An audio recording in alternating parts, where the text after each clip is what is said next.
Hey there, Cosmic Warriors, and welcome to this live reading session with me.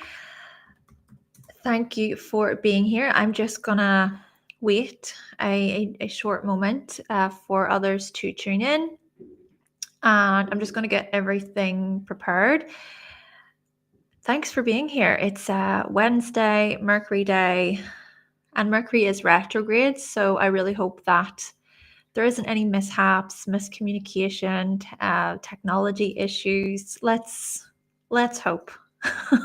Let's hope. Okay, well, we actually do have someone who is booked in, Rihanna. I hope I'm pronouncing your name correctly, Rihanna. And you want to know about potential career purpose, your Jupiter, Neptune, and Mars placements and how to use them. So I quite like your choice of words there. So I'm just double checking your birth information. I'm actually going to have to put my glasses on. I don't really want to because there's a light there and you can kind of see the light reflecting. Maybe it's not so bad, but we'll see. Okay, yes, I'm just double checking your information. Let's see.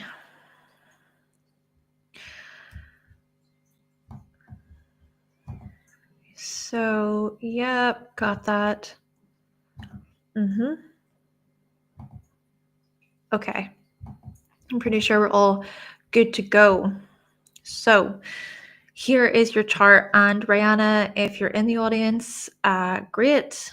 Let me know if you are. Let me just get the comments up. Okay, perfect.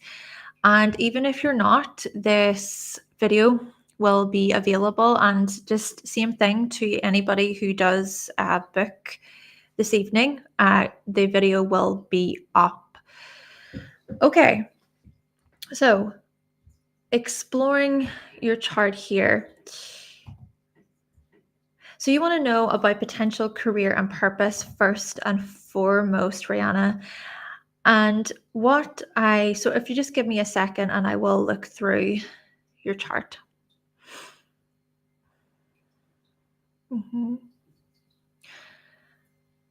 Okay, well, we certainly see a lot of studying on the cards here and higher education being really significant in your life. Right, so we see that Gemini is on the rising. And with Gemini on the rising, this to me suggests that, my goodness, you're a highly curious individual. And also, we think about Gemini as being rather dual. So it could be that you try two or more areas, things. I think this is really pointing toward change, right? Being able to switch it up, being able to change career paths. And we also notice that Mars itself is in Gemini. And so Mars is about initiation. You did want to know about Mars in your chart. So yeah, to really get the most out of this Mars sign, I would say it would be to dabble into a few different areas, subjects. Be curious. Be curious about different areas and see what you find, see what you discover. And also, let's consider how Mars is the ruler of your 11th. So therefore, we could also look at this through a lens of you starting a community, you being a part of some kind of community or a club. I get from this you actually being the one to initiate it. I even think with Mars in the first house here that you can be quite a self-sufficient individual, quite independent, going after the things that you want, especially when it comes to your intellectual appetite, if you will.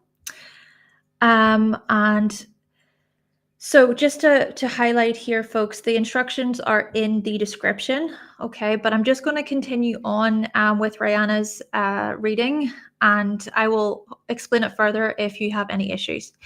So yes, indeed, your intellectual appetite. So I think this could very well indicate you being that trailblazer, being a bit of an innovator, right? It's that spark, the ability to push for something new. Even think about how the first house is about new beginnings. And so I think with Gemini there in the first, especially with Mars there, you're continuously changing, evolving. Plus, what do we see? We see Mercury, the fairy chart ruler, it's in Aquarius. So yeah, indeed, very much someone who you evolve. You may have very strong views and opinions about things, but then you can also, on a whim, just change. And I think a big part of this, though, is whenever certain information is presented to you and you trust it, right? There are valid resources, there's valid information, it's backed up maybe by evidence, interesting facts there. There's something here about experimenting as well. Maybe there's something quite scientific, about your life path. There's also, I would say, you being determined, you being responsible when it comes to learning, taking on some sort of educational project, an intellectual matter really here, and committing yourself with Saturn. I think that this is even a big part of your purpose, your life path. Your career could involve you being a bit of an authority, being a team leader, being the individual within the team who gives direction. But I also see this as you being quite free-spirited at the same time, giving people space, giving people the freedom to learn and to choose for themselves as well. Maybe we could look at this as you learning about certain social areas, environmental areas, humanitarianism, things like that, with all of that Aquarius in the 9th house. And I do think that you're going to take these matters quite seriously. But I also see that there are elements of creativity really coming through here, right? We think about with the midheaven in Pisces, plus Venus is in Pisces. So on one hand, I see this as you being quite likable when it comes to public figures, when it comes to members of authority, things like that. But I also think we could see this as you possibly earning money for your intuition or for your creativity. There's greater flow with Venus and Pisces. Connecting this again, though, with this Mars and Gemini, and just with the Gemini rising and the Pisces midheaven, I just see this as you needing flexibility. And hey, perhaps this is also about film, photography, getting into something media related, working heavily with technology, being a part of the change there. So yes, sure, with all of the Aquarius, there's all of the academic stuff, right? Aquarius in the 9th, with so many planets there. There's all of the academic, analytical stuff happening, but there's also this Pisces influence that's very much intuitive and following more your spiritual hunches. And there's that blend, I suppose, of Aquarius, Pisces, and Gemini, which I think indicates this creative path. Then we see Jupiter, right? You wanted to know about Jupiter. Jupiter is in Leo. It's in Leo. And it's also one of the rulers of your midheaven.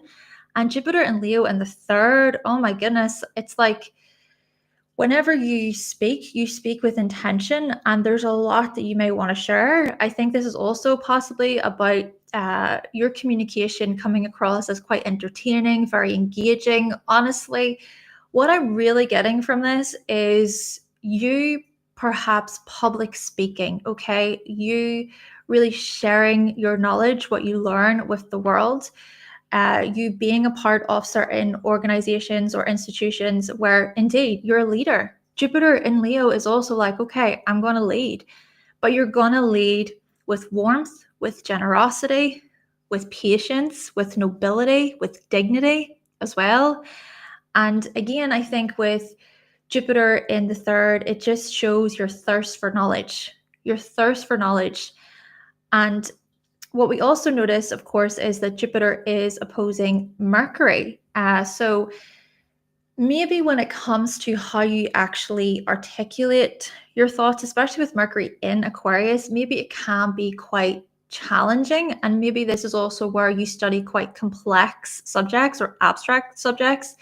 So I would suggest with Saturn, take your time. When it comes to, for example, a specific area that you really, really want to get into, just take your time with it. And remember with Saturn that it can take years, right? It can really take years to become a bit of a professional within a subject, especially here, Mercury related themes, right? So we think about your writing. We think about things even with the ninth house, what you want to broadcast, what you want to share, what you want to publish, reporting, journalism. Maybe also we could look at this as you moving to different countries or destinations, living abroad, right? Just being very open-minded to new cultures, new experiences, new ways of life. And bingo, what do we see? Moon in Sagittarius. I think it's actually often through other people that you truly identify with this moon in Sagittarius, where you're like, oh my gosh, I really want to broaden my horizons. I want to travel the world. And yeah, we could look at this as you very well doing that with your significant other, with a friend. Maybe this is business related themes here. You actually working abroad, you making money from people who live abroad, right? So we could look at this through a lens of, for example, technology, right? Making money on technology, and it's you sharing information, it's you sharing knowledge with others. And then your customers, your clients are from all corners of the world. Now, I just even want to highlight a little bit with Moon making that square to Venus, though. This is where we could see, because you did want to know about Venus specifically, this is where we could see you maybe getting carried away by idealism with Pisces, this wishful thinking, this dreaminess. Maybe it can be difficult for you to truly focus in or to focus on one area at a time. That's even what we're noticing with a lot of this mutable energy. Yes, things could perhaps be a bit scattered. Overdoing it is also likely here, overcommitting yourself.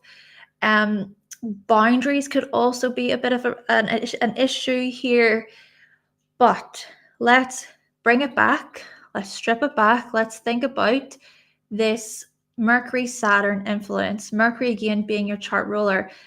I think this is pointing toward healthy discipline, being able to discipline yourself when you can. Now, it could be here that during this time that we're talking about, because of so much mutable energy happening in the skies, that it's very challenging to do.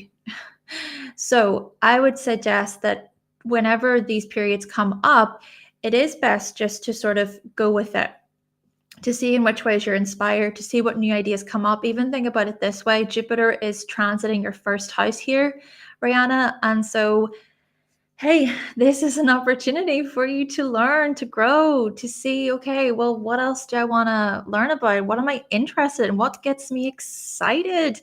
Jupiter even is, again, the ruler here of the midheaven. So this stuff could be professional related, business related, entrepreneurship related. This stuff could also just be in general about your career and purpose. And then even with Jupiter ruling your seventh, maybe, hey, it could be that feedback from others can be supportive, especially with the moon being in Sagittarius. Yeah. So I think overall what we're noticing is you seeking to grow and to learn more, and take this time then as an opportunity to do just that. Even one more thing I want to say: Saturn in the 10th can suggest these limitations and these blockages to do with purpose, direction, all these things about, okay, where am I being guided? I feel like I'm limited. I don't feel like things are moving, especially with the Saturn square Jupiter right now. But I'm just here to say that with anything in astrology, time continues on. Okay, this too shall pass. Take Saturn maybe in your 10th house as an opportunity to hone in and go, do you know what? What are my spiritual gifts? What are my gifts when it comes to creativity? For as examples, maybe even it's about healing, helping others, wanting to guide and support other people. And you can do that through maybe your spiritual knowledge and insights. Okay, so Rihanna, thank you so much. That was yours. And just to explain, bum bum bum. Okay, so the ways in which to book. Oh, awesome. Okay, I hope that you benefited.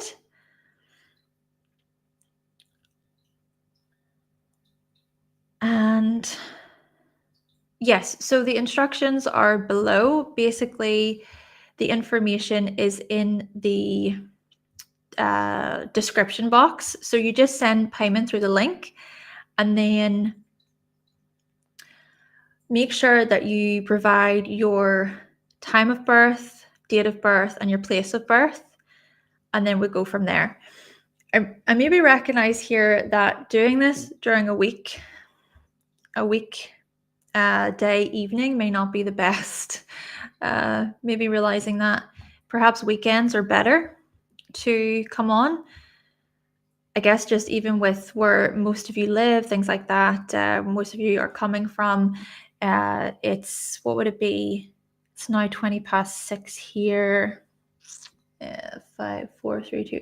Yeah, like 1 lunchtime in the east side of the States. And then 12, 1, 12, 11, by 10, yeah, 10, 11 or something on the west.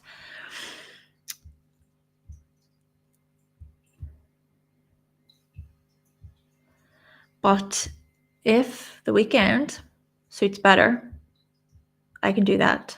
No problem. Even people viewing in is not as much as what it would typically be. Could also be that, you have a life. Busy with maybe Christmas things. It's that time of year, getting ready for Christmas.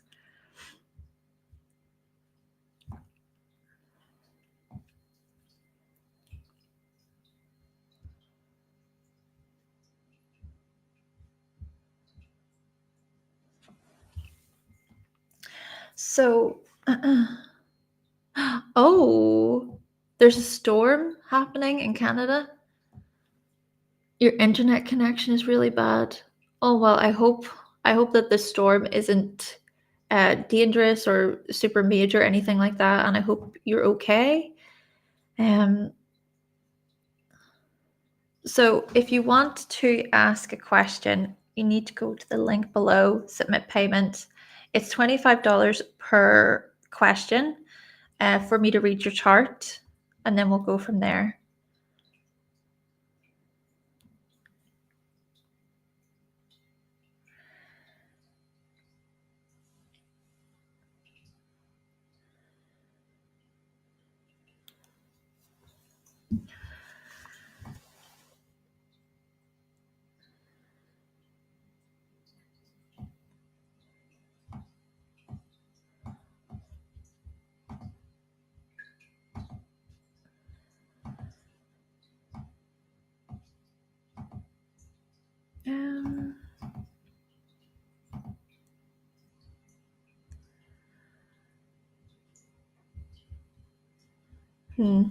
It may have to be a case of coming at the weekend, because I think weekdays are not the best.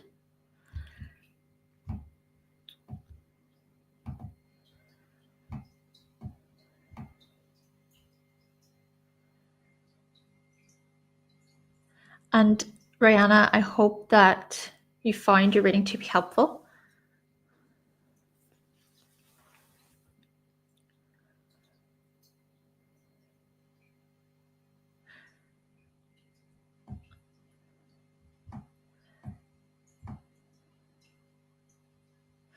Also want to say that when it comes to your birth information, I do not show that. But obviously it's up to you if you want to share it. But I think that might be us. Might come back at the weekend instead. Oh, okay. We have, thank you. Okay. Okay, I really, really hope that I'm pronouncing your name correctly. Jazz Rich? Jazz Rich? Jazz Rich? I hope I am pronouncing your name correctly. And okay, you have placed, let me see if you gave your birth information up above. I will need Jazz Rich. I need your birth information, okay? Feel free to, of course, send it via email if you want. My email is hannahselsewhere@outlook.com. And I need your time of birth, your place of birth, and your date of birth. I feel like the camera for me is very blurry right now, and my glasses are really annoying me, but then I kind of need them at the same time. Oh, it's a strange day.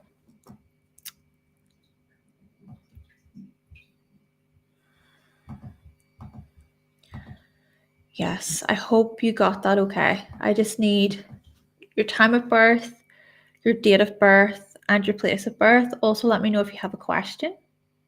Okay.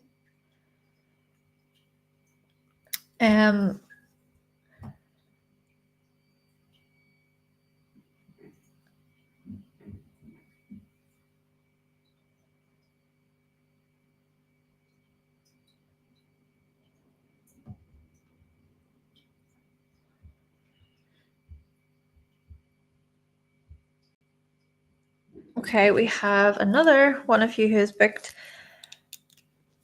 Let's see. And yes, Rihanna,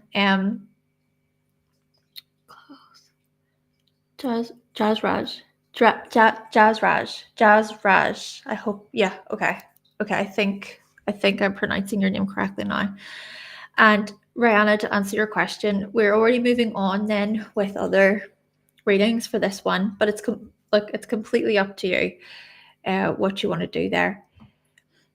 And just to also mention that if you would like to book, a full reading with me, these of course are mini live readings.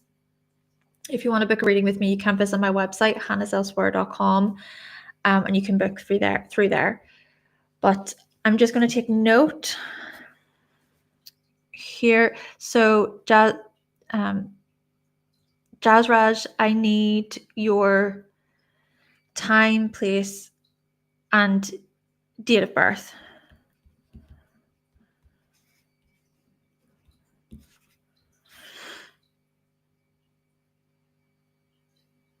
And I hope as well, is it Ara Sally?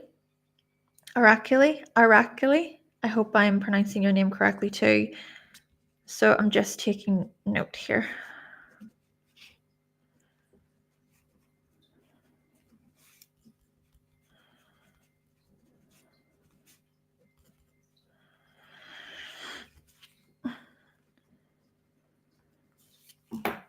Okay. Okay, great.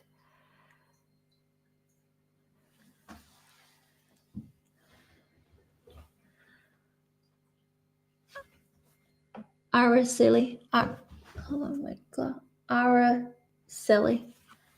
Okay. Ara Sally. Thank you. Ara Sally. Sally. Ara Sally. Okay. Ara Sally.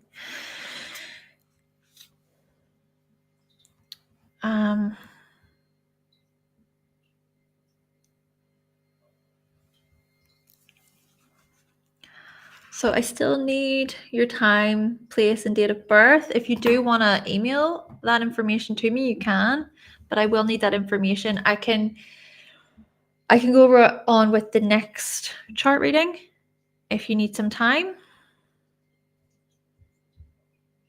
I might do that so we can get moving a bit. Oh, gotcha. Thank you. Okay, I'm just...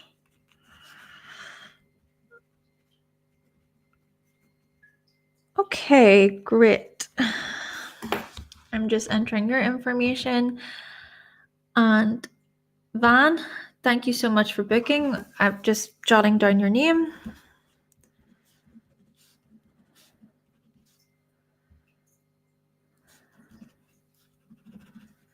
Okay. Right, I'm just going to enter in your information. I need to put my glasses back on. They're just annoying me for some reason. I don't know. Okay.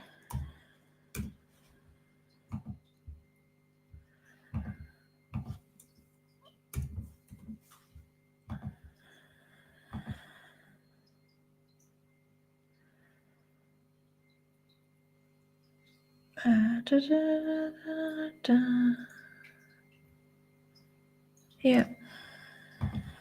All right, double check. Yes. Yes. Yes. Yes. Wrong. Yep. Okay.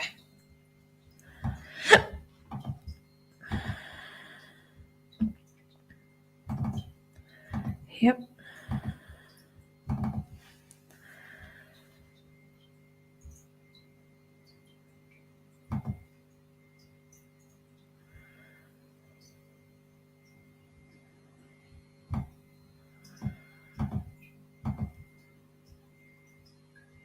Okay. And image. Go.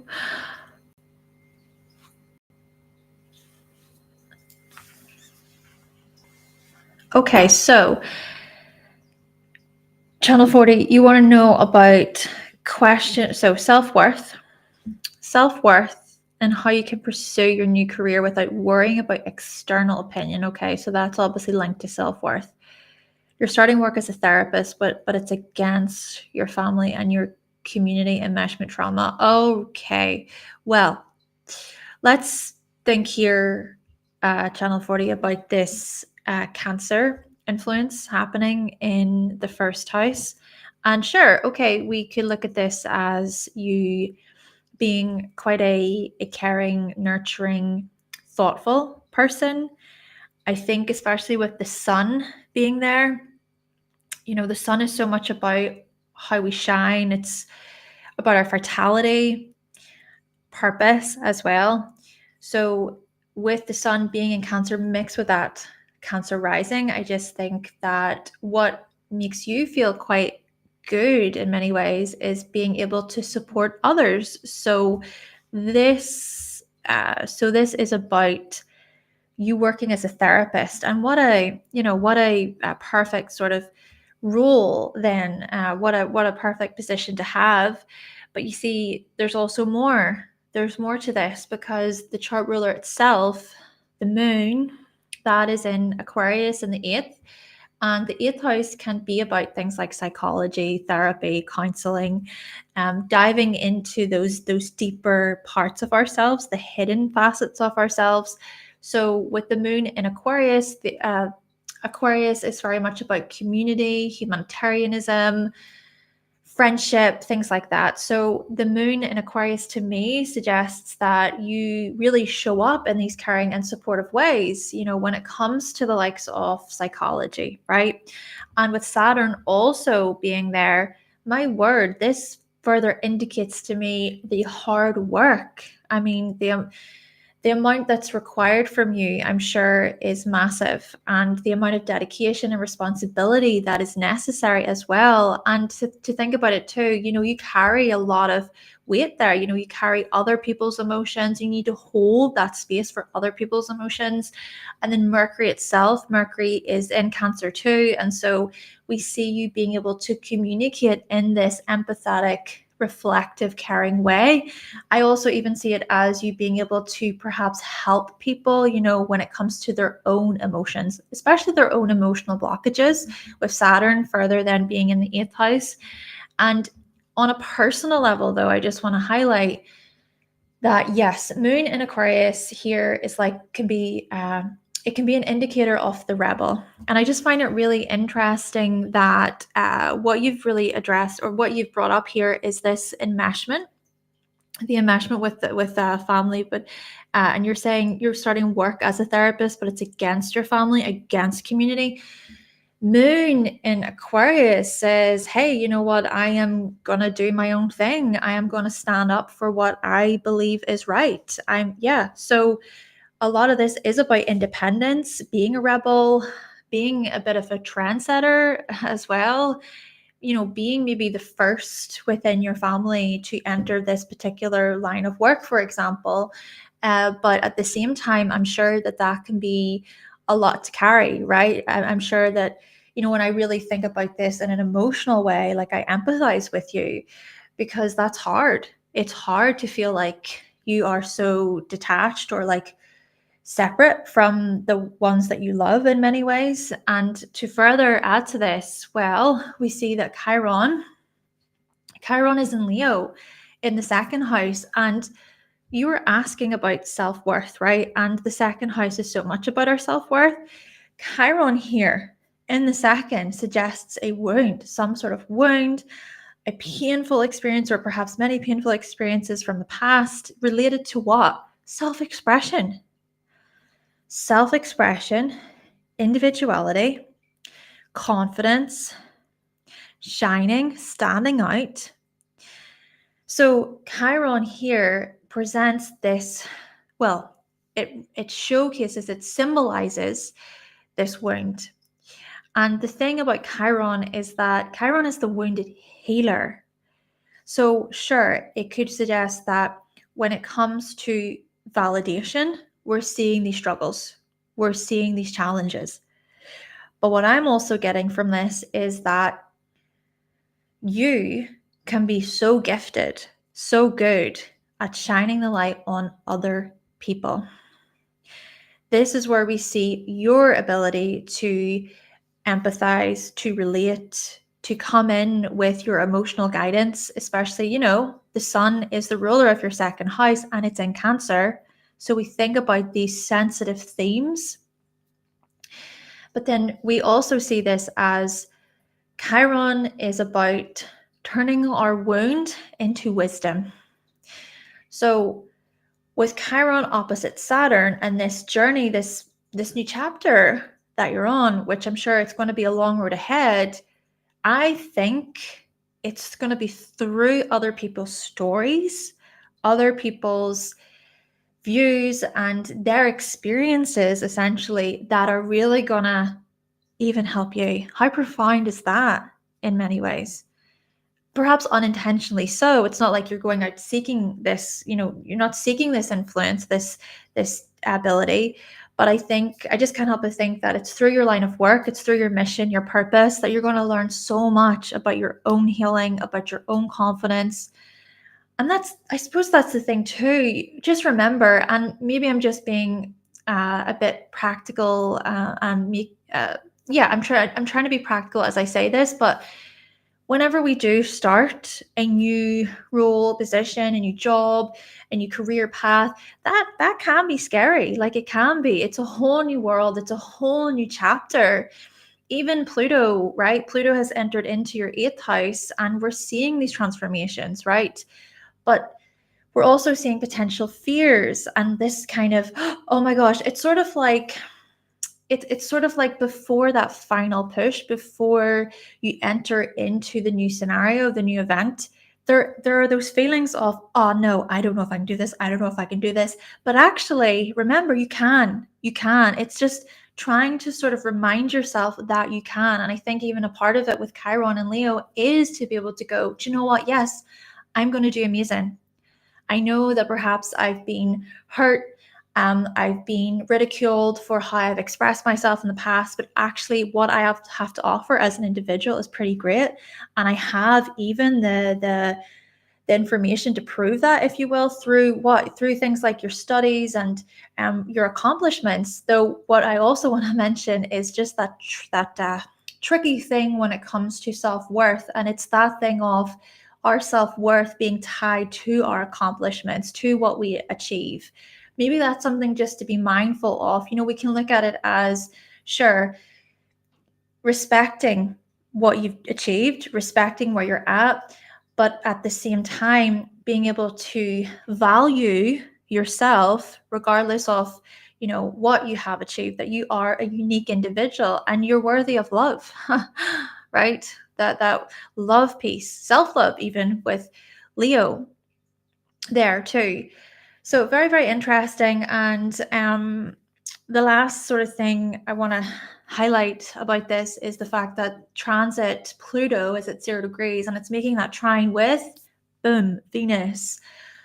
What a beautiful time for just reinventing yourself, transforming, renewal. To do with what? To do with relationships, partnerships. And hey, 12th house can show up as we think about things like asylums, institutions, hospitals, medical areas in this regard, helping people maybe who feel like they've been shut out from society, things like that. Also prisons with the 12th house. And I do sort of wonder to myself where this new position will take you, to which areas in a way. But indeed, I think this can show up then as clients or as people that you help. Okay, this is about serving, helping, wanting to actually make the world a better place. So, but yes, I hope that was enough for you. You feel like you need to heal this in order to succeed in this career.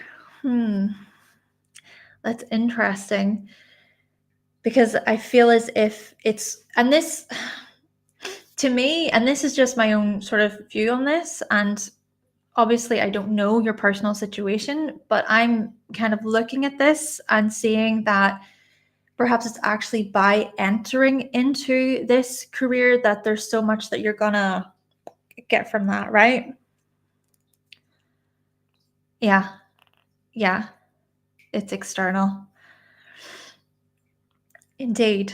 I think that this is just the beginning of a whole new chapter for you. Think even about how Pluto is going to gradually move through Aquarius, and you've also got the ascendant and the sun, the progressed ascendant and sun in Leo. And so this is about your individuality and your self-worth. So many interesting developments up ahead for you, I think. Okay, so now I just want to say these are quick readings.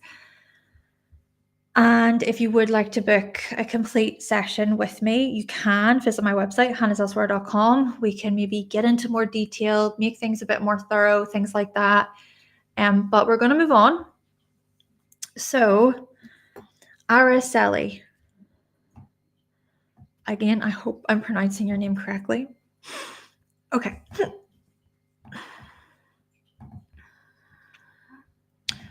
Let's see.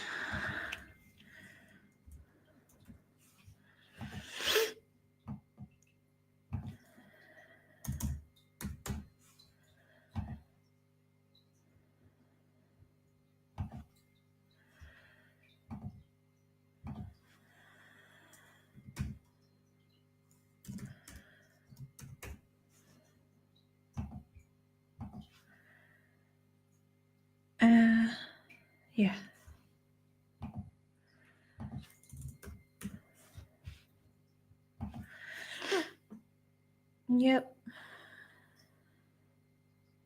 Yep.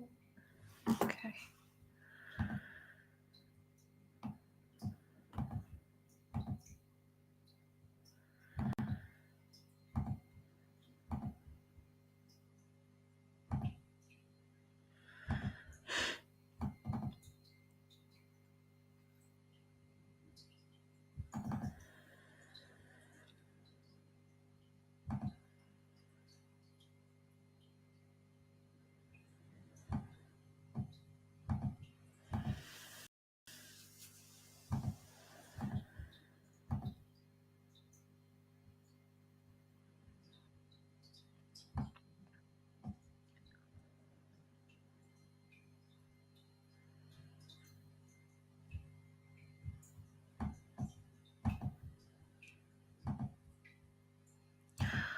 Okay, so Ara Sally. And thank you very much. Thank you, Channel 40. Okay. Let's see. I'm just taking a moment to look at your, read through your question.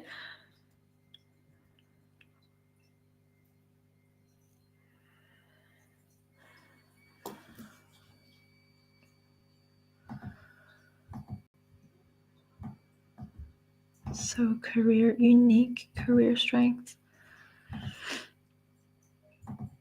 You're currently trying to switch jobs. Okay, self-doubt.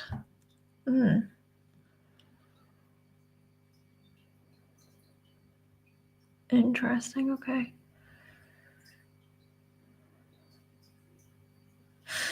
Okay, so the self-doubt stuff, I'm seeing via this Mars in Capricorn in the 6th, opposite Venus in Cancer. You know, I often think about Venus as a representation of, well, especially in Cancer, you know, supporting yourself and nurturing yourself and valuing, right? Really valuing those qualities. But yet, with the opposition to Mars with Capricorn, maybe there's some sort of self doubt, or the what's it called, the imposter syndrome is what I'm looking for. It's almost like it's your own perceived failures or setbacks that can limit you or block you from stepping into a new opportunity. But I also think that a gift or a sort of strength with Mars retrograde in Capricorn is your ability to slow down enough to be really cautious, to take your time, especially when it comes to building something that is quite successful and substantial, when it comes to services, when it comes to work. We also notice, of course, that the secondary progressed moon is in Capricorn too. So we are seeing these feelings, right? These feelings of, I'm not good enough. I don't know if I have what it takes. And then a lot of it, I think, goes back to those messages that you tell yourself.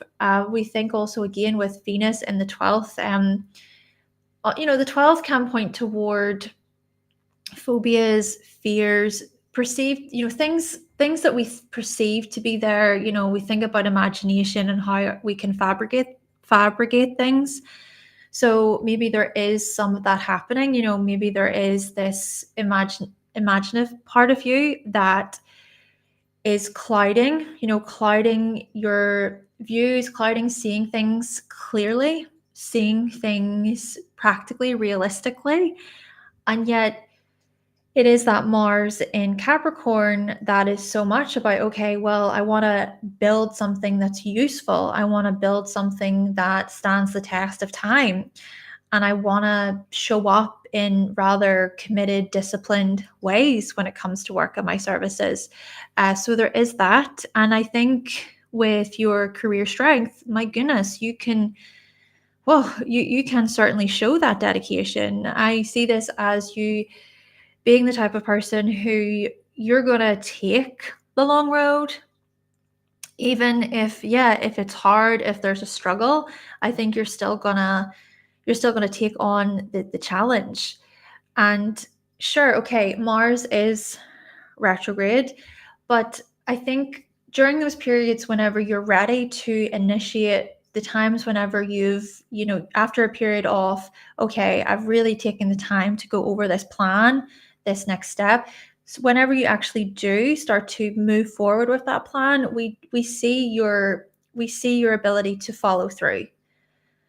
To not, what I'm getting from this is not shying away from the hard work that needs to be done, but also perhaps this is about being quite staying true to your abilities as well, not letting people walk over you, take advantage of you, things like that. And maybe this is where we lean a little bit into the nodes. So the north node is actually in Aries, and then the south node is in Libra. Now, the North Node is in the 9th house in Aries, and also just remember that there's that square to Mars and Venus. So there's a bit of a grand cross happening between the cardinal signs. But basically, the North Node says, hey, follow me. Hey, I have so much to teach you about confidence, about self-assurance. I have so much to teach you about being a leader, standing up for yourself. And so maybe there has been what feels like a bit of a calling, especially over the past couple of years for you. Well, that's the thing. The North Node has been in Aries since July of 2023. You have been experiencing, or you have experienced, what's called your nodal return. So we are seeing this sense of fulfillment, this destiny calling influence. And a lot of this has to do with educating yourself, learning more, expanding your horizons. Honestly, what I'm getting from this is take the leap. Take the leap. Aries says, be bold, be brave, you've got this, go for it. It's that sort of influence. But then we also want to think further about how Mars itself is the very ruler of your North Node. And we go back to Capricorn. And I think it's this self-doubt period that you're talking about. I think it's more so being felt with the secondary progressed moon involved in this. I actually think that over the next coming months, as the secondary progressed moon really starts to move and ease a bit from Mars, things would be a lot more clear for you, especially when it comes to things like how you assert yourself, how you go, right, okay, I'm going to commit to this plan, I'm going to go for it. So hopefully we could see some interesting new chapters for you in this regard. But then let's also consider how a couple of things. Interesting, very interesting, because the sun, secondary progressed sun, well, you know what? Let's take it a step back. The sun itself, okay, natal sun, is in Gemini, and it's there with Chiron, in fact. So what I'm getting from this is I'm wondering, have you been rejected for communicating within the group? Have you been pushed out from groups, pushed out from friendships, teams, communities, small, these relationships, these social connections? I wonder, is it that you face some sort of backlash, especially with the opposition to Uranus, things being quite disruptive, things happening very, very suddenly, and if you're just sort of left there like, where did that all come from? What am I supposed to do with this? So I'm also thinking, is it that there's some of that stuff still happening? It's like, well, what if this? What if that? What if I go into this new organization? What if I go into this new firm or team and the same things just happen to me? Even the secondary progressed midheaven itself is in Gemini. So we are seeing these changes, you being flexible, you being open to change. We also further see this a bit with Jupiter right now, which I would say, Jupiter is quite close to your secondary progressed midheaven, but Chiron is also there, remember. So it's like, oh, I don't know. It's all of the mental gymnastics stuff that's happening. It's that mental cage of insanity that can kind of just go round and round and round, and then you're indecisive. It's just like, right, okay, make the decision. Maybe that's the thing about the North Node in Aries. It's like, make the decision, go for it. And back to what I was saying, the secondary progressed sun itself is in Cancer. That's very emotional. That's a very tender spot, especially with that opposition again to Mars. It's like, oh, when it comes to how I assert myself, I assert my will, how I stand up for myself, oh, that's a lot. And maybe some fears come up, maybe sensitivities come up. There's the whole thing with Cancer of hiding in your shell, not wanting to show or present your abilities, your gifts with others. But you see, the secondary progressed sun will move into Leo. And I think that this, of course, even the ascendant and the moon are in Leo for you. So I think that could feel like more of a comfortable spot for you.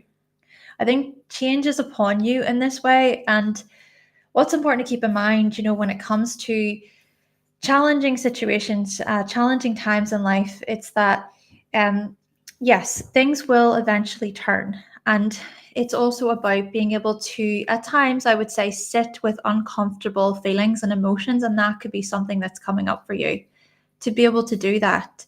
Of course, I don't know your, very personal or specific situation, but this is just what I'm feeling into a little bit with that secondary regress sun opposite secondary regress moon situation, and then Mars is involved in it, and then even the secondary regress Mercury is involved in it. So there's a lot of this mental stuff going on. It's how you speak to yourself. So hopefully we could see some interesting changes up ahead as these secondary progressions begin to turn, and maybe a part of it too will be from you taking a leap, going for this new position of yours. And just one more thing, because you did ask then about these strengths of yours. I think that with Virgo in the second, I think that when it comes to your unique career strengths or just skills, talents that you possess, I think that you can be pretty analytical. You can maybe even give people practical sound advice. But with Mercury also being in the 12th, this is where we notice your intuitive gifts, perhaps psychic abilities, being able to draw from your own sort of inner wisdom in some respects, and just supporting other people. I can even see this as you really showing up as a caring, supportive individual toward those who really need that help, right? With the 12th house influences. Okay, so again, just quick quick readings. If you do want to book a full reading where we can really go into more detail, you can do so. You can visit my website, hannahselsewhere.com. But I do want to say, Ara Sally, thank you so much. Thank you. I hope you benefited. And then we have, let's go here. We have Van. I'm just gonna enter your information, Van. Thank you for booking. And I do have a quick question because I'm not sure about the dates. I hope you're there, Van. So are you referring to the 11th of June or the 6th of November? 11th of June or the 6th of November? Hello, Daniel. Welcome. Hi. I think I recognize you from before. I think it's been a while, right? Am I right? Hope it's the same Daniel. Yes, you can still book for this evening. I'd say one or two, and then that will be me for this Wednesday. No, okay, perfect. Thank you for confirming. I'm glad I did. Okay.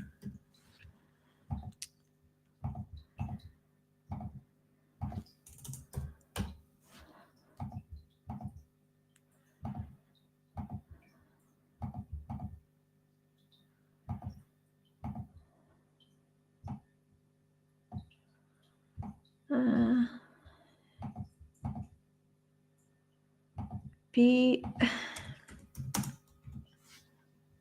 Okay.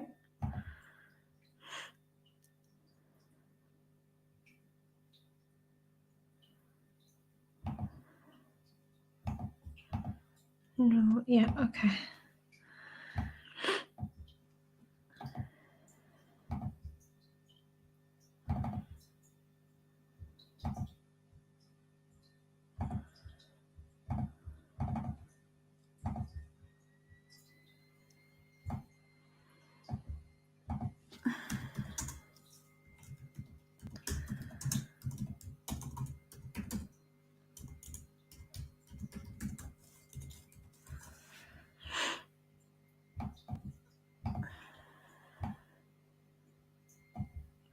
Okay.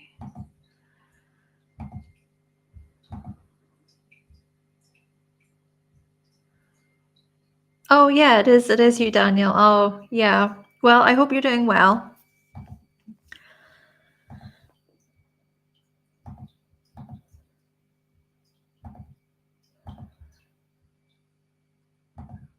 Okay.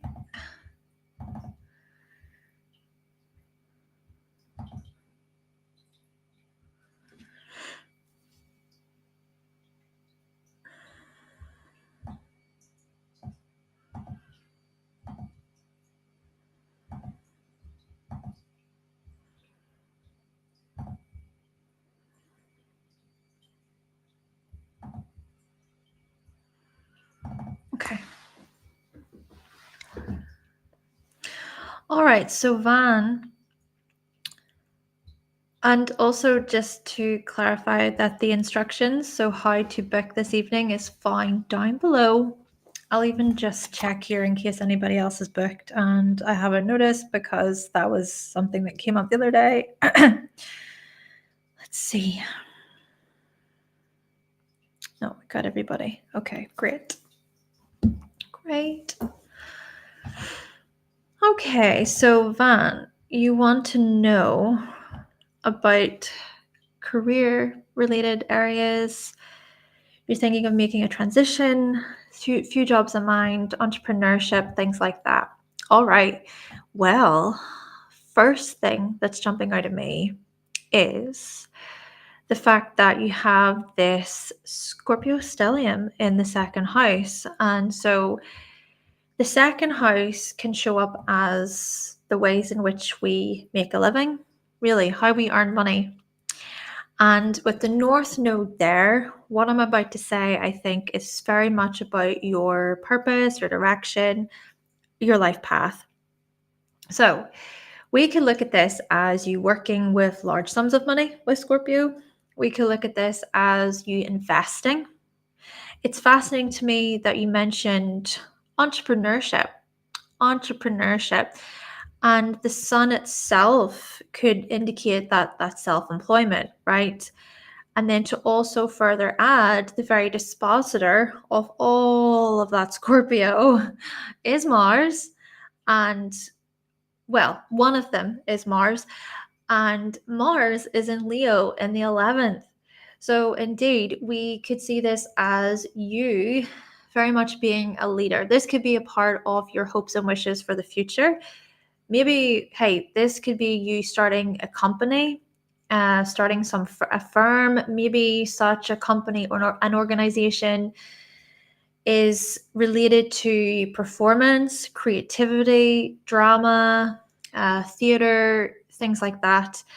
Could also be about maybe helping other entrepreneurs. Coaching could be a part of this. But whatever you do, I think this is indicating your leadership abilities. And to further mention, with the midheaven itself being in Cancer, you're still going to come across as quite caring, as quite intuitive and thoughtful, very supportive. Even we could see this as maybe your roles, your positions fluctuating, changing, kind of going with the tides, going where the wind takes you, especially when we think about how Moon, which is the ruler of your midheaven, Moon is in Sagittarius. So there's also this open-mindedness to you, right? There's this flexibility, wanting to learn all the things and wanting to deepen and broaden your understanding. So, yes, we could see this as such matters to do with your career changing. But I think it's got to be adventurous. It's got to be something that you're so excited about, you're passionate about, especially when we think about how the moon is making that trine to Mars. There is that aliveness, that enthusiasm, whatever lights up your fire, whatever gets you going in this way.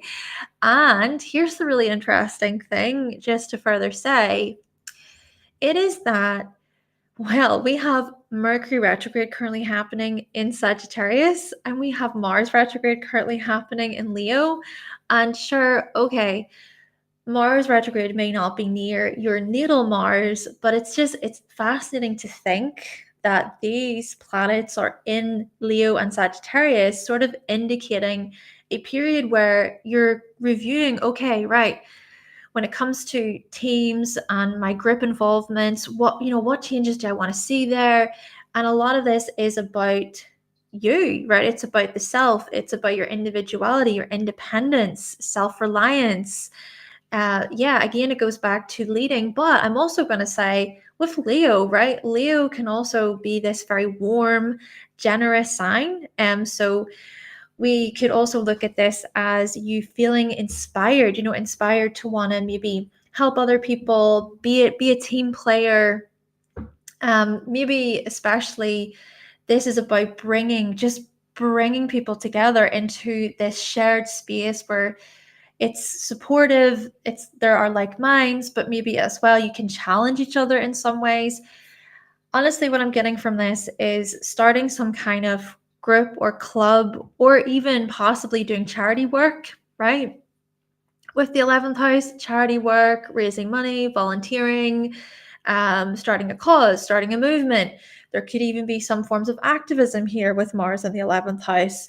But whatever it may be, I just think, especially with Mars in the 11th, it says you're going to march to the beat of your own drum. You're going to be the one who is non-conforming or who is able to challenge the status quo.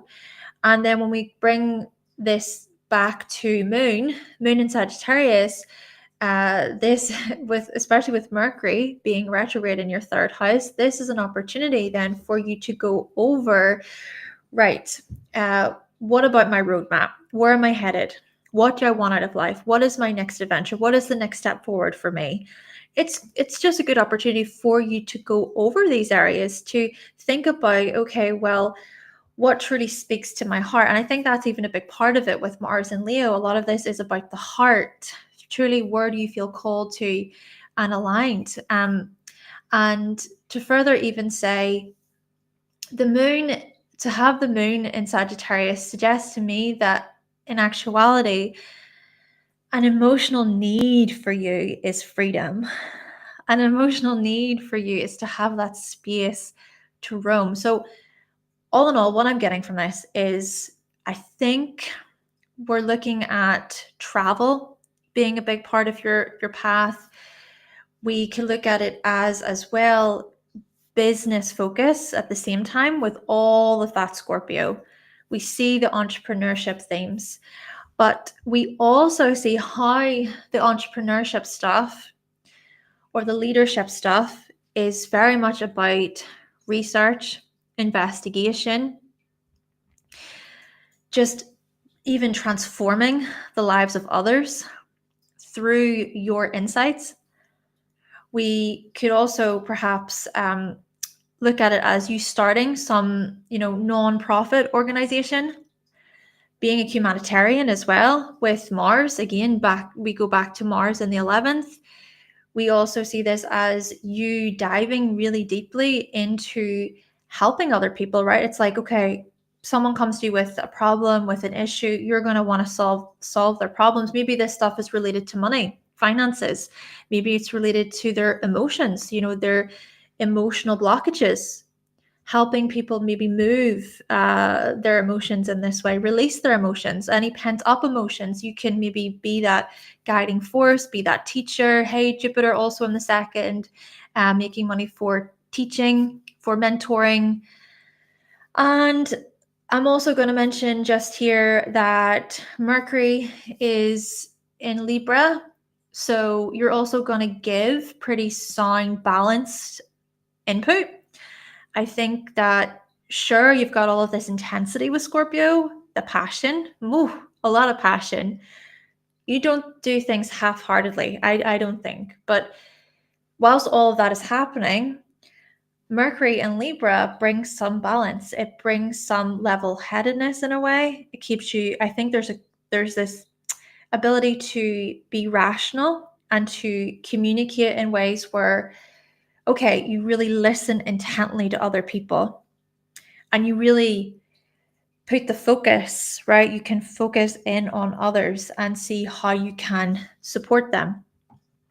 Even Libra's on the rising. So I think that you can show up as quite a pleasing, social, kind individual. So you can draw from those strengths. Hey, diplomacy, right? Being diplomatic, being somewhat courteous, trying to find the middle ground, a common ground. Those parts of you can be your strengths, especially within business.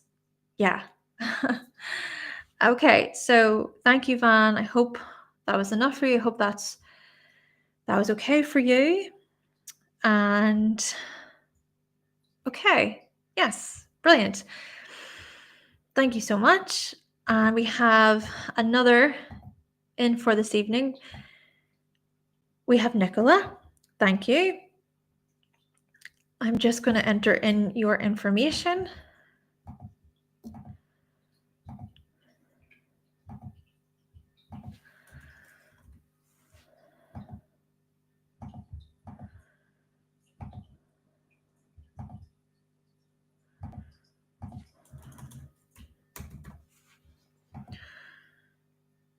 So just a reminder, this is quick, to the point readings. If you want to get into more detail, more depth, you can always book a longer form reading with me by visiting my website, hannahselsewhere.com. And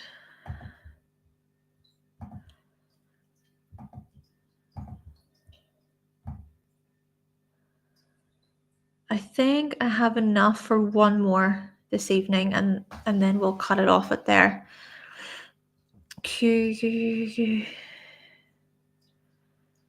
See.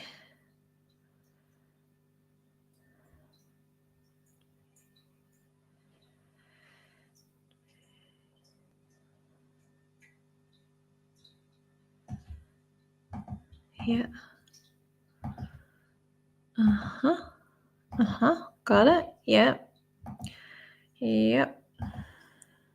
Okay. So, Nicola.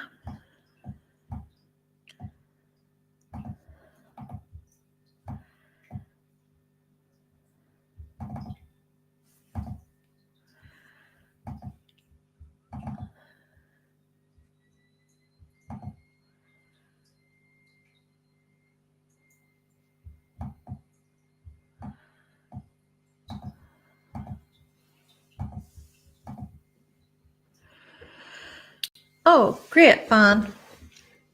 Awesome. Okay, 5 p.m. exactly. No problem, Nicola. Thank you.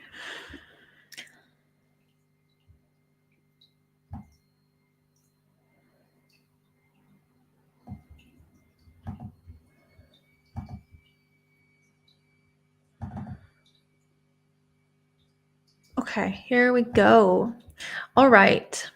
You want to know about jobs.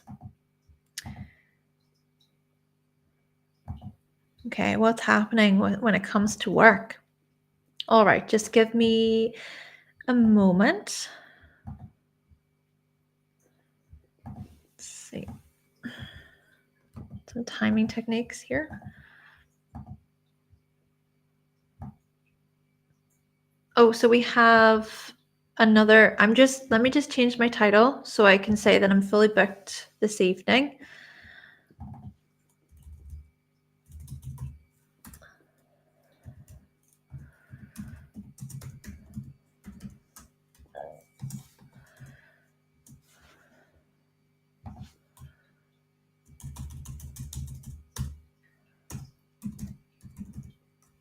Go save. That should be us. Thank you, folks. And we've got Shay.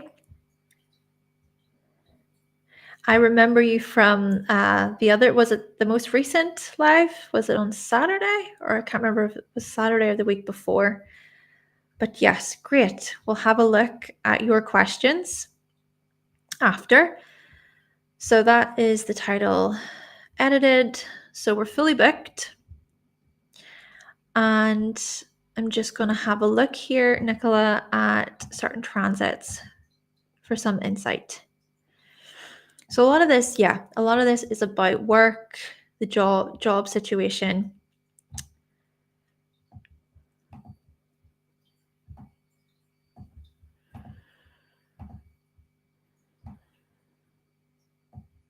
Why you can't decide. Interesting. Okay.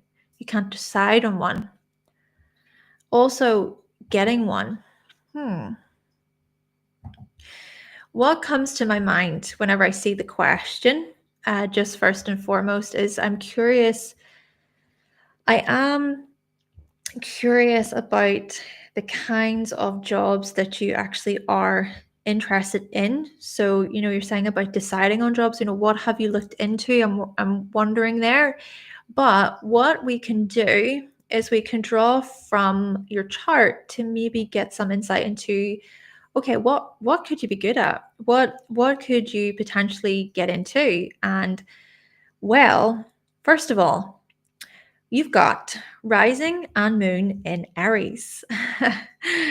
And then we have the sun in Libra opposite. Right. This is a lot of cardinal energy. Okay. This is very much about leadership and directing, sort of just being able to direct your own life, to be independent, to go after the things that you want, with especially the ascendant and the moon in Aries. But the thing is that with the sun in this opposite position, we're noticing some indecision. And I'm really wondering, is it that you can often ask other people what their thoughts and views are, but maybe, do you know when you can sort of do that perhaps too much? It's like gaining feedback and advice from other people can be useful. It can be, but what can also happen sometimes is we can put a lot of value into other people's views. And I'm kind of seeing this with the sun in the seventh. And what I'm also, and this is just me going off my intuition, I could be completely wrong on this, but I'm also wondering, how much of other people's feedback do you let dictate your path, dictate your direction? Because even whenever you, for instance, go full force into maybe this new scenario, a new event, perhaps based on other people's views and opinions, I think the moon in Aries sort of just pulls you back and kind of says, yeah, I was listening to such and such advice, maybe from your friend or your parent, but actually, whenever I really reflect on it for myself, I don't know, right? So we see the indecision. We see the part of you that is so sure and like going after what you want, being opposite the part of you that is looking to others, others for views and opinions. But we can maybe even look at this as striving for healthy balance within all of this, right? To be able to hold space for both parts of yourself. But I guess the main thing is how often you let outside influences shape and mold your direction. So let's try and look to this further, because I think even what I'm saying, it's interesting because even me going into your chart, I hope you're able to reflect and just take what I say with a grain of salt too, and really think about what you want at the end of the day.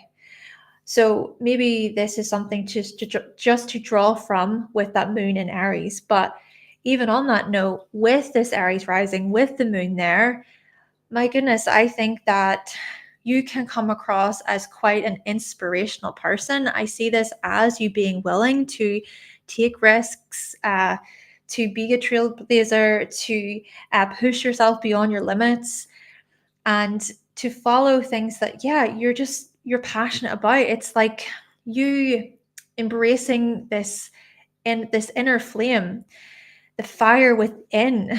It's your spirit, your fighting spirit with this Aries rising. But then Mars, which is your chart ruler and the disposer of the moon, Mars is in Virgo in the sixth. Therefore, what we could see here is that jobs, right? Because we're talking about jobs that you take on that you may actually be pretty good at could involve organization, thinking about administration work, receptionist work. Maybe this is even about some desires to want to get into the medical field, the medical industry, working within health-related professions, helping just with organization. Hygiene could be a big part of this. Cleanliness, cleaning. So what you can see from what I'm saying, yes, there are different potentials with with Mars in Virgo. But what if we also connected in with this Mercury in Scorpio, and then Venus is also in Scorpio? Keep in mind that Venus is the dispositor of the Sun, and then Mercury is the dispositor of Mars. Haha, all right. So we get into the Scorpio influences and we think about investigation, research, data. We could see this again, medical related professions and areas too. We could also look at it as solving problems, being very observant. But I guess the thing about it is it's the work that you put in. It's you learning, gradually how to really get good at a certain subject. And here's the thing. It's very fascinating to see how it all connects, but Saturn is in Gemini. Jupiter is in Gemini. You will not experience your first Saturn return for a good while. Let's just say that, right? But we're noticing with Saturn in Gemini especially, you disciplining yourself when it comes to a particular subject that you're genuinely interested in. And maybe such a subject, Mercury, Mercury is tied to psychology. That's one possibility. It could be about just learning in general about why people do the things they do. Even criminology. This could also be about helping others just in general with their own mental health, and that could also involve with therapy, counseling. We blend that in a little bit with Libra in the 7th with the counseling aspect, marriage counseling, helping people within relationships, for example. I'm trying to think others. This could also be some investigative research. So certain areas that really involve a lot of heavy investigation, having to look over evidence, having to look over important stats and facts. Hey, looking at what is hidden. We could look at this as you working within some sort of crime, crime related field. Could also be connected back in with the medical related stuff with Mars in Virgo. But whatever it is in this way, right? We're still seeing the challenges when it comes to committing to a particular subject with Saturn. But we're also at the same time seeing the guiding force, the inspiration, because Jupiter is also in Gemini. So I can't help but think that right now, given how Jupiter's retrograde in Gemini, you're going through your Jupiter return. Of course, Jupiter's retrograde, and Mercury's also retrograde in Sagittarius in your 9th. Pluto and Chiron are there. So there are these questions about your path, your roadmap. It makes sense to me, of why you're even asking these questions, because we see a lot going on for you when it comes to these areas, given the alignments of Gemini and Sagittarius. But hopefully, as the retrogrades start to move, right, because Mercury will turn direct on the 15th of December, and then Jupiter will turn direct on the 4th of February, from what I remember. So we could see some interesting developments occur really from about March, April onwards, and things could they could become a bit more clearer for you. Maybe it would be a good opportunity for you to just go over, right, who can I contact about certain subjects that you're interested in? Maybe it's about certain mentors, professors, just people who can give you that information that you're looking for. Looking things up online, just doing your research, informing yourself a bit. And hopefully, with how things will gradually move, we could see some progress. I hope so. I hope so for you. Thank you so much, Nicola. Okay. Okay, great. So, lastly, then, Shay, let's take some time, Shay, to answer your questions. And I'm just going to enter your information.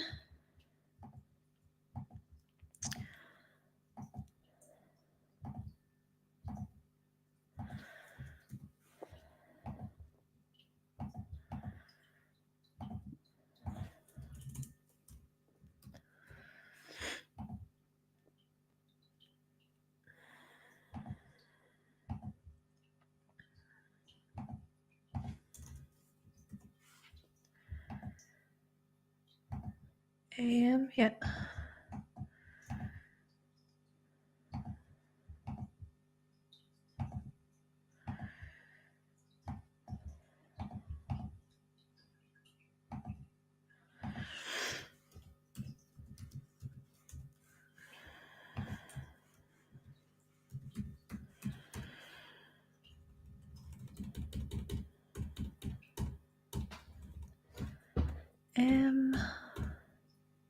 Yeah. Just double checking. Yes.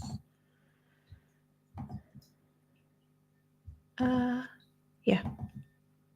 All right.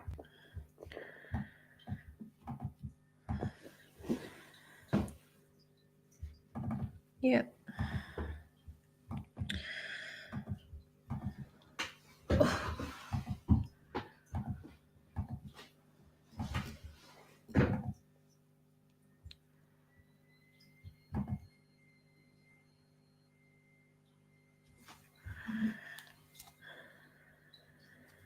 Mm-hmm.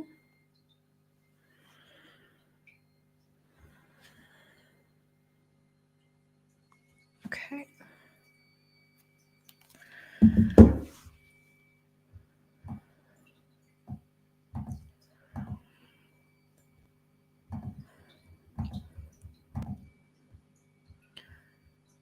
Do I teach astrology classes? No, I do not. I do not teach astrology classes. Yeah, I would love to. I would love to. It's just not right now. And I think if enough people were looking for astrology classes, sure. Sure. Shay, let's talk about you. Chiron. You want to know about Chiron? All right. Okay. Do you know what? I have a little like a step process thing. I'll explain in a moment. I just want to grab it. Let me see. I just want to retrieve it a moment and then we'll get into this. Chiron.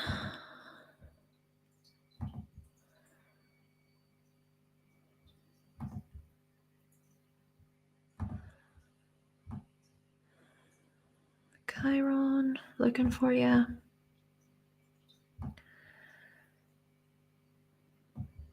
Here.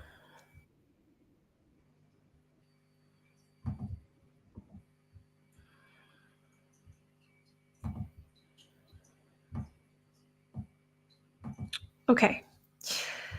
So, Shay, you want to know about Chiron and this wound. First of all, I want to say that Chiron is in Taurus. Chiron is in Taurus in your chart. It's in the 3rd house. So what we see when it comes to this wound is, well, it's a self-worth wound. It's an inner security wound.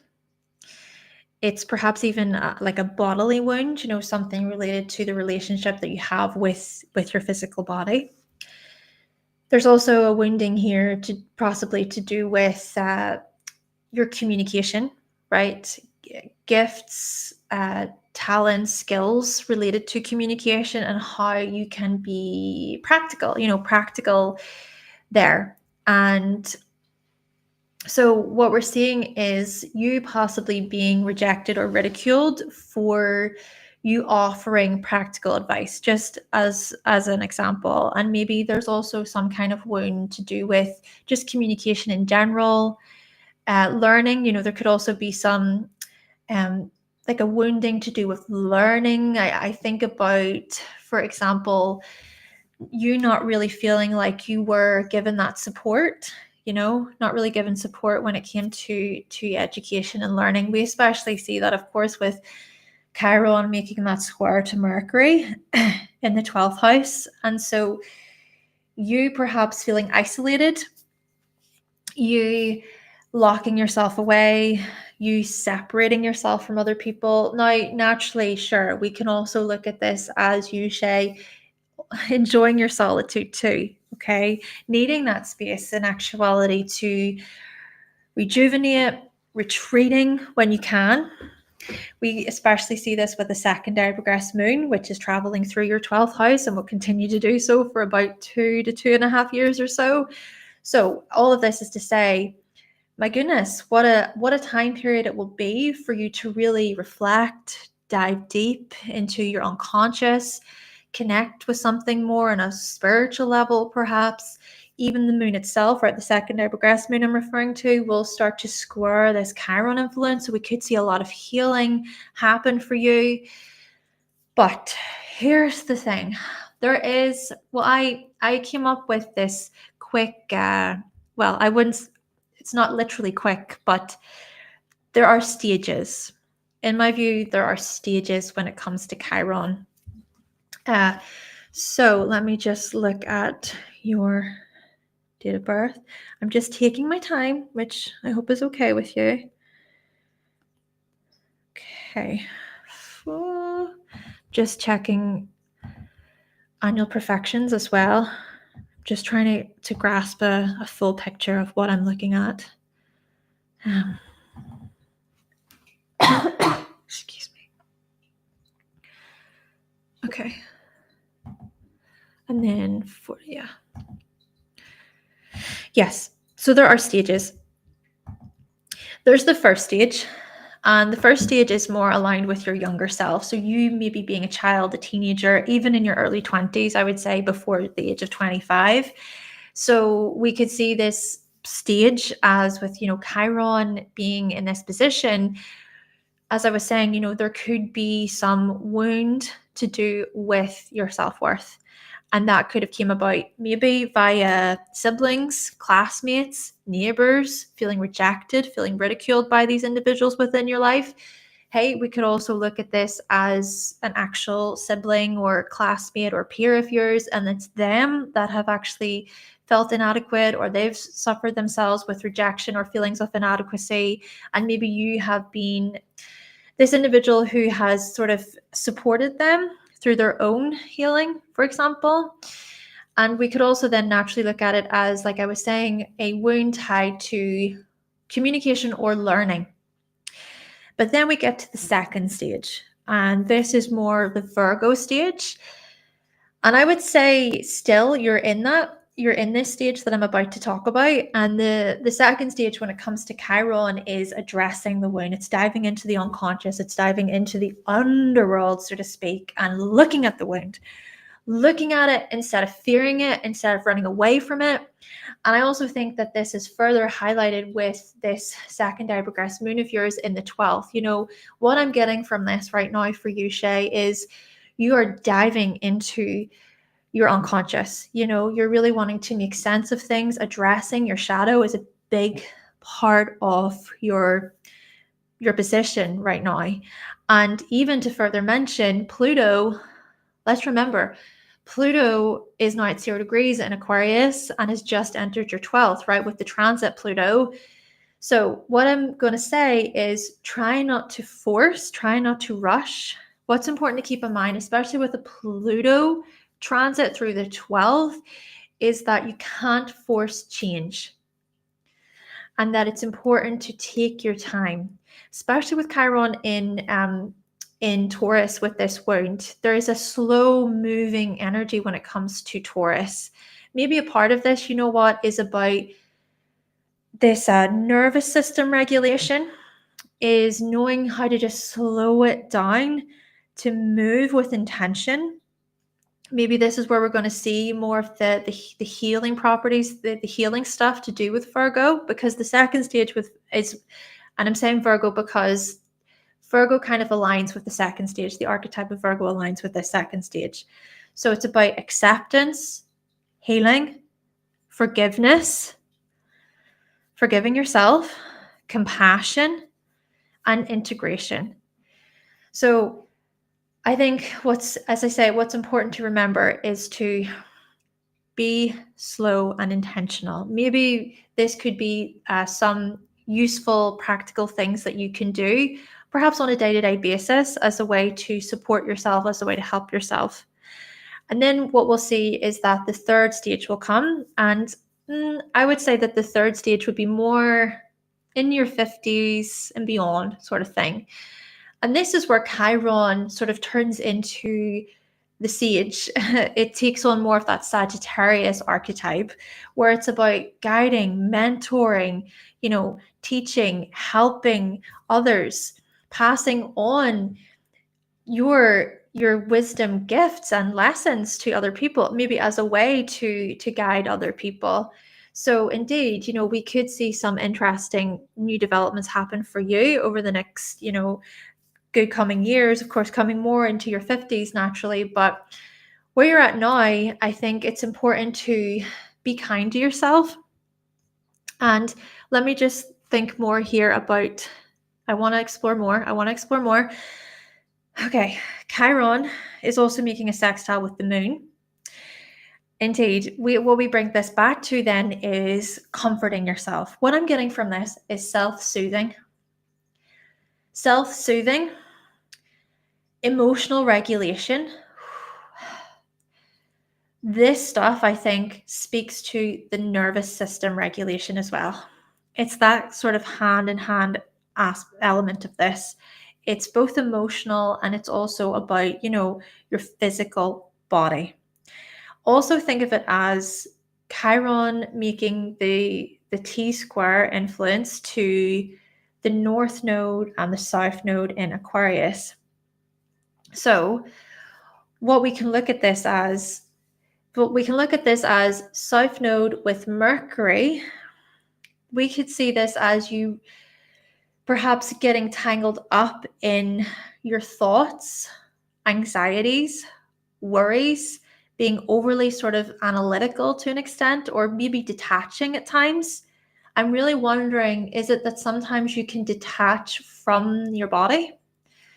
Can you detach from the reality of a really painful situation? Is it hard for you to sit with a painful, uncomfortable emotion whenever it arises? And maybe something comes to mind here of why, why is that? Where is that stemming from?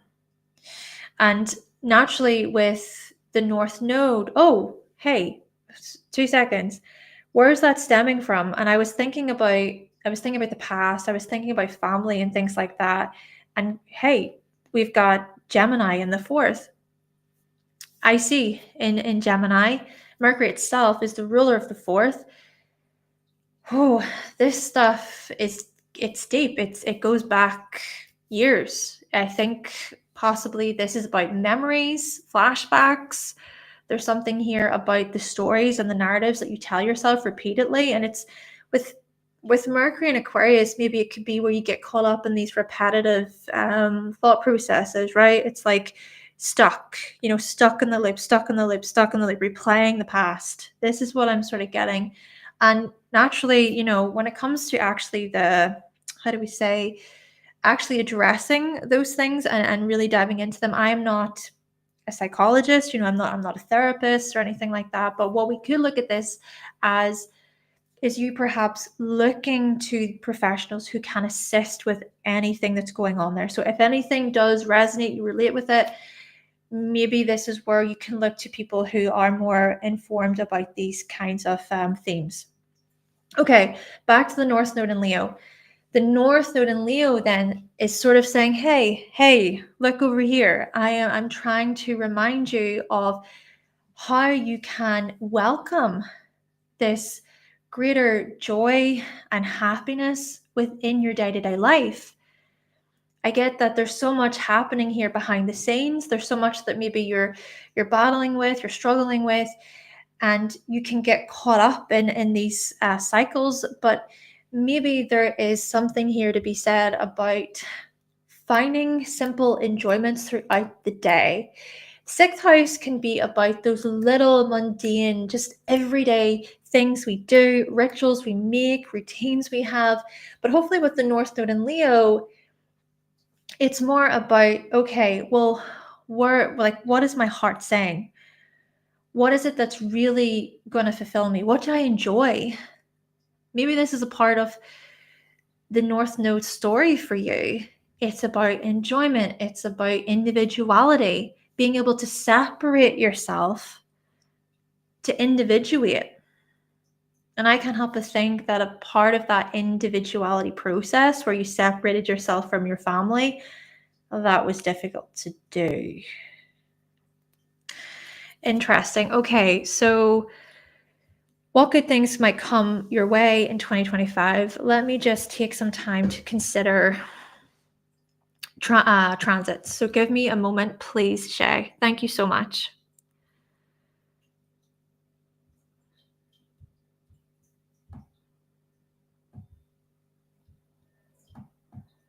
Transit. 2025. Wording, question, good things, good things, good things. Well, let's think about one. The North Node is going to come into your first house from January of 2025. So, what does this suggest? I think 2025 is going to be a year where you choose your inner peace. Inner peace is what I'm getting from this. It's serenity. I think about Pisces as being at times quite a calming, tranquil, serene influence. And this within itself, it's also required effort. Even when it comes to the spiritual body, we still need to practice. We still need to practice. We still need to put in some effort. Same thing when it comes to the emotional self, the emotional body.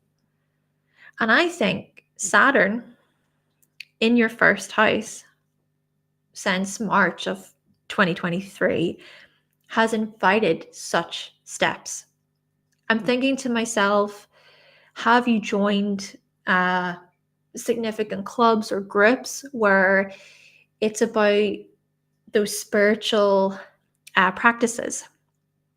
Okay, because Saturn does rule your 11th, and the 11th is about groups and clubs. And with Venus being in the 11th, I see this as you actually thriving in some respects within certain clubs that yes, you more so think about them through a lens of quality and value. Long term, I even think about long-term friendships, long-term relationships in your life that perhaps have been very supportive. Still, going back to Saturn in the first house with the transit, I think you've been making certain commitment commitment moves, committing to yourself, committing to your physical body. It's like connecting with your physical body. And so, therefore, the steps have been made. And with the North Node coming into the first house, we're just going to see more of you thrive in this way. You really coming into your own. And endings could be a part of this, honestly, with the North Node in Pisces too. Certain parts of the self that just they change. You maybe address or confront certain parts of your.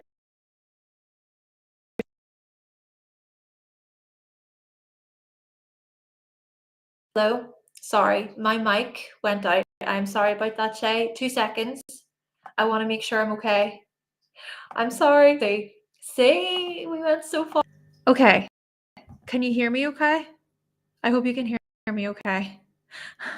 I'm so sorry. It's just my mic. It tripped out for some weird reason. Anyway, as I was trying to say, I think this will also be about you evolving, right? I'm getting evolving. I'm getting from this you breaking away from certain patterns, the repetitive patterns. Especially when we combine this in with Pluto. So I think 2025 is going to be a major year of transformation for you. And that, I think, could be really exciting. Of course, yes, it can be really difficult to work with the unconscious, especially difficult to work with your emotional world and anything that comes up that, you know, is hard to face within yourself. Yes. But hopefully we can also look at this as you embracing a change with that North Node in the first. And let's also, let me see here. The other thing I want to mention is Jupiter. Jupiter comes into Cancer. June of 2025 will be there for about a year. And throughout 2025, Jupiter will connect with the moon in your fifth, whilst also making a trine to the ascendant in Pisces. And then remember, the North Node's already in Pisces. So what will this invite? Oh my goodness, I think this is really going to be about a lot of emotional healing, emotional depth. I think this is also going to be a year where, you're going to go with, okay, what do I really feel like creating? I think this is an opportunity for you to really tune in with your creativity, with art, the just beauty, to indulge, to escape a little bit when it comes to things like film and media and fantasy when we connect it in with Pisces. But then it's also about enjoyment, following your heart's desire with the fifth house. I think it's also about your hobbies, your interests, your passions. Will things fluctuate? Will things change with the tides? Because, you know, this is Cancer. Sure. With the moon there as well, it can really be that your moods have the say. But maybe this is something, what I'm getting from this, interestingly, maybe this is something you need. That's what I'm getting from this. You've got Sun in Capricorn, right? And Venus in Capricorn. And that part of you is very much about, right, okay, I need to have structure, order, a plan, which is great. It's great. I think that these parts of you are very inspirational, especially when we think about certain organizations or teams you've been a part of or that you've started and all of the success that you've had, perhaps in many ways. But what if 2025 could invite just some form of relaxation, taking time off when you can, of course, and putting yourself first, putting your emotional needs first. Hey, I could be saying all this, Shay, and perhaps you have a family, you know, you have people you are providing for, and maybe you're thinking, well, how the heck am I going to do that? But I'm just more talking about small steps. Okay, the simple small things that perhaps you can do as a way to tune in with what you need, right? Your emotional needs and certain interests of yours with that fifth house activation. Okay, so let me just check here. I hope that was enough. I hope, Shay, I hope that was enough. I wanted to draw from 2025 with North Node coming into your first and then Jupiter also. Remember, Jupiter's your chart ruler. So Jupiter coming into your fifth. I think just 2025 is really going to highlight a lot of interesting growth, expansion to do with your hobbies, interests, passions. But with that Cancerian influence, these very things could be what you need. It's about needs with Cancer and the moon. Well, this has been this live session, and thanks to all who showed up. I honestly thought at the beginning that I was going to have to wait, interesting, Shay. Yes. Very, very interesting. Good to know. Thank you for sharing your experiences, your feedback. Thank you to everyone who has booked with me this evening. As I say, I thought at the beginning, Wednesday, don't know, but actually it was a great session. I really enjoyed it, and I hope you benefited most importantly. And Daniel, to understand yourself is most important for healing. Know thyself. Thank you so much for tuning in, everyone. And Shay, of course, thank you. I really appreciate your questions, and I really hope that you were able to explore more of your chart today. Thank you all thank you all to those of you who booked. My words. And I will be back perhaps. Let me know if you would like more, and we will see. But for now, enjoy the rest of your day. Thank you.